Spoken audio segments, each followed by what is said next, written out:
বাড়িটা ওই জায়গায় সুন্দর কর, একটু উঁচু জায়গা না, ওখানেই থাকবি। ওখানে গর্ত ছিল তো, মাটিতে কি বলতো ই করা তো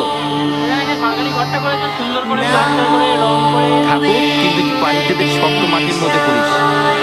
ওটা কিন্তু অনেক দিনে, কিন্তু আমরা তো ছোটবেলাতে দেখে আসছি ওখানে নিচু জমি, মাটি বসতেছে অনেক টাইম লাগবে। ধর দুতলা বানালি, একটা টাইমে দেখা গেলো এক সাইড বসে গেল, পয়সা খরচ করে, যেটা মিথ্যাটা বলে তো লাভ নেই। কিন্তু আমরা ছোটবেলাতে দেখে আসছি ওখানে যাবো না। এবার তুই হয়তো করলি কষ্ট করে, তোর কষ্ট লাগে কে ভাই তাহলে